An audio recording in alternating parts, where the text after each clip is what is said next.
लेकिन गुर्बत इतनी है तौबा। दुनिया पे टीवी पे दिखा दिया जाता है 45% अनएम्प्लॉयड यूथ इन इंडिया। अब देखें जाके तो हालत है कि वहां पे टॉयलेट तक नहीं है। भारत कार मैन्युफैक्चरिंग में जापान को तो पीछे छोड़ चुका है। आज उससे भी बड़ी खबर यह है कि एलन मस्क की टेस्ला कंपनी ने ऑफिशियली अपने शोरूम इंडिया में खोल दिया। अमेरिका के साथ बढ़ती हुई कुर्बतें, क्या चीन पाकिस्तान से नाराज हो चुका है और नाराज हो गया है? तो फिर क्या इसीलिए ये खबरें बहुत तेज़ी के साथ फैलाई जा रही हैं कि चीन की जानिब से पाकिस्तान को J-35 देने की जो डील थी, जो कि इसी साल अगस्त में या फिर साल के एंड पर मिलने थे, क्या वो डील कैंसिल हो चुकी है? एक बार फिर इस बात की चर्चा जोरों से शुरू है कि रूस, भारत, चीन के त्रिपक्षीय फॉर्मेट, जिसे RIC के नाम से जाना जाता है, उसे शुरू किया जा सकता है। क्योंकि यूएसए को भी पता है कि जो टैरिफ की मार होती है वो दोनों तरफ होती है। अगर हमारा सामान उधर जाकर महंगा हो जाएगा तो बेटा, हमने अगर रेसिप्रोकल टैरिफ लगा दिए तो तुम्हारा सामान भी भारत में आकर इस इतने विशाल मार्केट में महंगा हो जाएगा। लग रहा है लोग बातें कर रहे हैं कि जंग की तैयारी कर रहे हैं, जंग की तैयारी, असला ले रहे हैं, लेने चले।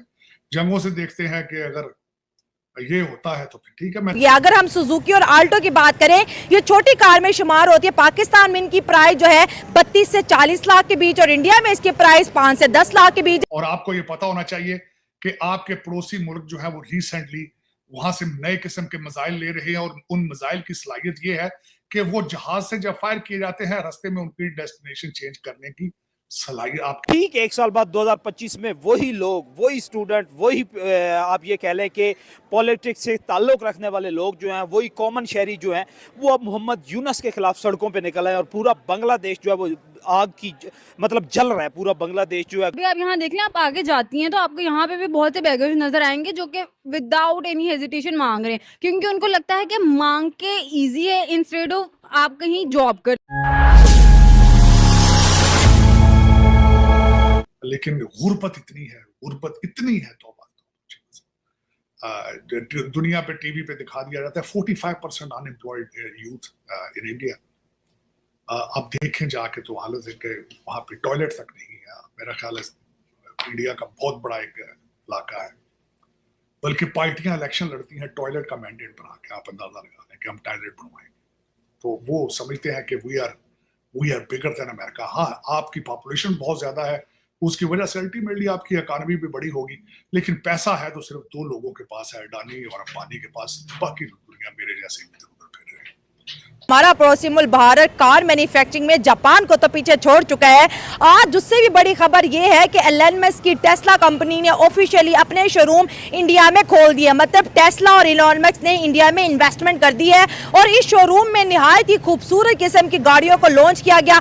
अब वो भारतीय जो कि टेस्ला खरीदते हैं, बाहर से इंपोर्ट करते हैं, अब उन्हें बाहर इंपोर्ट की जरूरत नहीं, बल्कि अब वो कार उन्हें इंडिया में ही मिलेगी। अगर पाकिस्तान की कार मार्केट्स की बात करें तो हर साल हमें लगता है कि प्राइस कम होगी, मगर नहीं, ये हमारी खुशफहमी है। हर साल प्राइसेस बहुत हाई होगी। अगर हम सुजुकी और आल्टो की बात करें, ये छोटी कार में शुमार होती है। पाकिस्तान में इनकी प्राइस जो है 32 से 40 लाख के बीच और इंडिया में इसकी प्राइस 5 से 10 लाख के बीच है। तो इतना ज्यादा फर्क किस बात का है? वो मेड इन इंडिया और वहां पर टेस्ला जैसी इन्वेस्टमेंट हो रही है। पाकिस्तान में कार मार्केट इतनी लॉस में क्यों? और यहाँ पर टेक उस तरह से नहीं डेवलप हो रहा जिस तरह से इंडिया में इन्वेस्टमेंट आ रही है, डेवलपमेंट आ रही है। सब कहा जा रहा है कि भारत जो है वो चीन से दोस्ती दोबारा बढ़ा रहा है और वो समझ रहा है कि हमें अमेरिका डिच करा रहा है तो हमें चीन के करीब होना चाहिए। और सुनने में आया कि इंडिया ने चीन, इंडिया, रशिया एक ट्रॉयका भी इंट्रोड्यूस कराया। आप क्या समझते हैं, इंडिया वाकई समझता है कि अमेरिका एक सीरियस प्लेयर नहीं है, उस पर एतबार नहीं किया जा सकता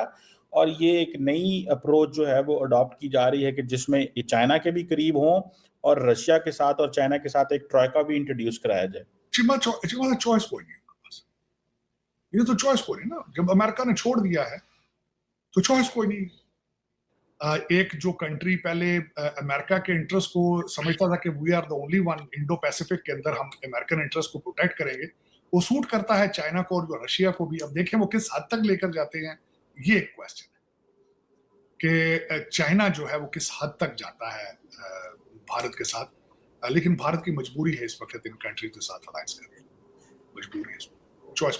इंडिया एक इकोनॉमिक स्ट्रॉन्ग कंट्री है और दूसरी ये इंडस्ट्री हब है और वहाँ पर आईटी को बहुत प्रमोट किया गया और आईटी के ऊपर बहुत काम करते हैं। वहाँ जो आर्टिस्ट हैं उनके आर्ट को, टैलेंट को चेक किया जाता है। देखें, आप जैसे टैलेंटेड लोगों को प्रोग्राम यहाँ पर होटलों के बाहर और फुटपाथों पर करना पड़ता है। वहाँ पर देखें तो अच्छे प्रोग्राम ऑर्गेनाइज किए जाते हैं, वहाँ पर टैलेंट को निखारा जाता है। और यहाँ पर हम रूम में बैठे होते हैं और यहाँ से हम कोशिश कर रहे हैं। वो लोग, इनकी आईटी और इंडस्ट्री इतनी मशहूर है कि इंडस्ट्री के इतने इनके एक्टर्स होते हैं जो कैलिफोर्निया जाते हैं, वहाँ से आर्ट सीख कर आ जाते हैं और इनके अंदर जो स्किल डेवलपमेंट होते हैं वो इंटरनेशनली होते हैं। ठीक है। और हमारे अंदर हम इस तरीके के स्किल डेवलप करते हैं कि लोग बाहर की दुनिया, जो फॉरेन कंट्रीज़ हैं, हमें क्या करते हैं, इग्नोर कर देते हैं। और दूसरी बात ये है कि हम तो पहले से कमज़ोर गिरते जा रहे हैं क्योंकि हमारी माशत ही ऐसी है कि हमें कोई देखता नहीं है। सबसे पहले हमारे अंदर जो रीजनली डिफरेंस ये है कि हम रीजनली, हमारे फॉरेन पॉलिसी ठीक नहीं है।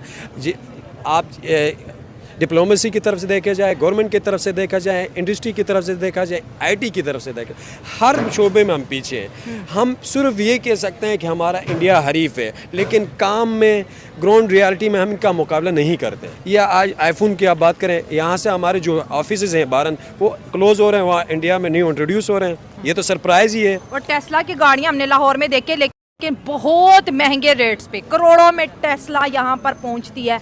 और इंडिया के अंदर शोरूम्स हैं भाई। इंडियंस को बड़ी लग्जरी लाइफ मिल रही है सर। लग्जरी लाइफ इसलिए मिल रही है कि वो मेहनत करते हैं, वो बातें नहीं करते हैं, वो काम करते हैं। हम काम नहीं करते हैं, बातें करते हैं। नहीं, हम तो मुकाबले करते हैं। मुकाबले किस तरह करें? इस तरीके से मुकाबले हो सकते हैं। देखो, मोदी ने अपनी कंट्रीज़ को डे बाय डे तरक्की हो रही है वहाँ पर ये वर्ल्ड 6 इकोनॉमिक पावर बनने जा रहे हैं। अभी देखो, फॉरेन पॉलिसी में अमेरिका उनके साथ रिलेशन के लिए तैयार है। मेजर पावर जितनी भी, 5 मेजर पावर में से नेटो के जितनी भी वीटो जो 5 कंट्रीज़ हैं, वो इनके साथ खुशी ताल्लुकात करने के लिए तैयार हैं। अब एलन मस्क ने जो अपनी कंपनी लॉन्च कर दी, आईफोन आएगी, इसके बाद न्यू आईफोन तो ऑलरेडी है, प्रो मैक्स है। हमने ये रटा लगा हुआ डिजिटल क्रिप्टो करेंसी में, हमने ये किया वो किया, अभी तक ये हमें कुछ बताया इंटरनेशनली कि हम क्या हैं। ठीक है। सर, मिडिल क्लास तो पाकिस्तान में गाड़ी खरीद ही नहीं सकता। इंडिया में 5 लाख 7 लाख में बिकने वाली गाड़ी पाकिस्तान में 36 लाख 37 लाख 38 लाख पे बिक रही है। वहाँ पर 5 लाख कमाने वाला गाड़ी में बैठा है, यहाँ पर 40 लाख कमाने वाला रोड पे बाइक पे चल रहा है। आप डिफरेंस भी तो देखें ना। ये डिफरेंस इस वजह से मैं ये कह रहा हूँ कि हमारे लोग जज्बाती हैं। हम हर चीज़ को अपना जीत समझते हैं, अपनी तरक्की समझते हैं। ग्राउंड रियलिटी हमारे ऐसे हकीकत में ऐसे नहीं है। ठीक है। अगर देखा जाए, इंडिया हम नहीं मानने कि इकोनॉमिक पावर नहीं है, इंडिया हम ये नहीं मानने कि इंडस्ट्री से हमसे आगे नहीं है, इंडिया हम ये नहीं मान मीडिया से हमसे तेज़ नहीं है। भारत ने म्यांमार के ऊपर अटैक किया है 150 ड्रोन के साथ। इजराइल में ड्रोन थे, उस पर अटैक उन्होंने किया है अपनी पॉलिटिकल, अपनी कुछ ना कुछ माइलेज लेने के लिए वो अटैक किया, जिसको, लेकिन उसमें एक चीज है कि उसको इंटरनेशनल कम्युनिटी बड़े डिफरेंट एंगल से देख रही है।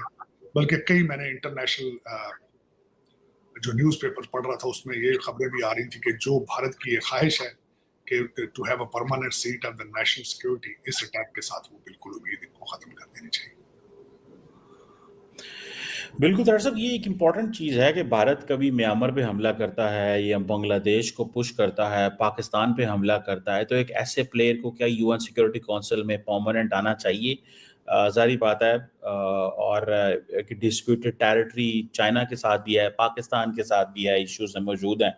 सो ज़ाहिर बात है, इसको बहुत सारे जो प्लेयर्स हैं वो दुनिया में, इंटरनेशनल कम्युनिटी में एक अहम एंगल से देख रहे हैं। और आपने सही कहा कि ये जो भारत ने म्यांमार पे हमला किया, जिसको भारत की गवर्नमेंट ने रिकग्नाइज तो नहीं किया, लेकिन ज़ाहिर बात है ये ड्रोन स्ट्राइक करके उन्होंने इन बंदों को मारा है। और मुझे याद है बड़े अच्छे से डॉक्टर साहब, जब पाकिस्तान टीटीपी के लोगों को मारता है अफगानिस्तान के अंदर, तो वो कहते हैं हमें बड़ा अफसोस है कि वहाँ बच्चे मारे गए हैं या खवातीन, लेकिन खुद भारत ने ये काम म्यांमार में कर दिया। देखते हैं। साहब, इसमें एक और चीज थोड़ी सी मैं ऐड करना, टीटीपी को एक्टिवेट कर दिया गया है बांग्लादेश में और वहां पे 2 लोगों को पकड़ा जा चुका है टीटीपी। तो टीटीपी आपको पता है एक प्रॉक्सी है, लेकिन अब टीटीपी को बांग्लादेश में भी इस्तेमाल किया जाएगा। आज तक मैंने ये नहीं देखा कि कभी हमारे पड़ोस में कोई ऐसा वाकया हो जिसको पाकिस्तान के टीवी स्टेट चैनल्स के ऊपर ग्लोरीफाई किया जाए उसको। तो वहाँ पे उन लोगों को बिठा के उनसे इंटरव्यू लिए जाए और हमारे पड़ोस में खासकर उनको कहा जाता है आज़ादी की मूवमेंट है ये, कि आज़ादी की बलोच आज़ादी की मूवमेंट। अगर इनको कैसा अच्छा लगेगा चीमा साहब अगर खालिस्तानी मुसलसल बिठा लिए जाए पाकिस्तानी चैनलों पे, मुसलसल आसाम के अंदर वहां पे हुआ है, आसाम के उनको बिठा लिया जाए, फिर मियां मणिपुर के लोगों को बिठा लिया जाए, तो उनसे कहा जाए कि ये फ्रीडम फाइटर है, तो इनके दिल पे क्या गुजरेगी। लेकिन इनको चाहिए थोड़ा सा लिहाज करें। अगर पाकिस्तानी चैनलों पे हर दूसरे चैनल के ऊपर खालिस्तानी या मणिपुर का बंदा बिठा लिया जाए, असम का बंदा बिठा लिया जाए, उनको कहा जाए ये फ्रीडम फाइटर है, फ्रीडम के लिए जंग लड़ रहे हैं, तो फिर इनके दिल पे क्या गुजरेगी। दोस्तों नमस्ते, जय हिंद। दोस्तों ये वही तरार है जो पहले सच्ची और ईमानदारी बातें किया करता था, लेकिन जब से ऑपरेशन सिंदूर की मार पड़ी है इन पाकिस्तानियों पर, तब से इसके सुर बदल गए हैं। ये यूएस में बैठकर भारत के बारे में बता रहा है कि भारत में इतनी गुर्बत है कि लोगों के पास इंडिया में टॉयलेट नहीं है। भारत इतना गरीब मुल्क है कि भारत में जब चुनाव आते हैं तो पॉलिटिशियन टॉयलेट को मुद्दा बनाकर चुनाव जीत जाते हैं। लोगों के पास टॉयलेट नहीं है, खाने को खाना नहीं है, रहने को घर नहीं है, और भारत इतना असला खरीद रहा है। इस जिहादी का कहना है कि भारत में पैसा सिर्फ अडानी और अंबानी के पास है, बाकी इंडिया तो गरीब है। जब इसने 2023-24 में भारत का विजिट किया था, जब इसने दिल्ली एयरपोर्ट को देखकर बोला था कि ऐसी एयरपोर्ट अमेरिका में या सारी दुनिया में नहीं है, भारत बहुत तरक्की कर चुका है, मोदी जैसा लीडर वर्ल्ड में नहीं है। लेकिन अब ये बात कर रहा है कि इंडिया कभी पाकिस्तान पर हमला कर देता है, कभी म्यांमार में ड्रोन से हमला करता है, और कभी बांग्लादेश को धमकाता है। यूएन मेंबर को भारत की स्थायी सीट को हमेशा हमेशा के लिए रिजेक्ट कर देना चाहिए। और यही तक नहीं रुका, ये जिहादी इसका कहना है कि पाकिस्तान को खालिस्तानी आतंकवादियों और नागालैंड असम के आतंकवादियों को पाकिस्तानी न्यूज़ चैनलों पर डिबेट में बुलाएंगे, तो भारत को कैसा लगेगा। ऐसा लगता है तरार पाक मीडिया को ये आइडिया दे रहा है इन आतंकवादियों को डिबेट में बुलाया जाए। ये तरार तो बहुत बड़ा जिहादी निकला। वीडियो में इतना ही। वीडियो अच्छा लगे तो वीडियो को लाइक और हमारे चैनल को सब्सक्राइब जरूर करें। मिलते हैं अगले वीडियो में। नमस्ते, जय हिंद, जय भारत।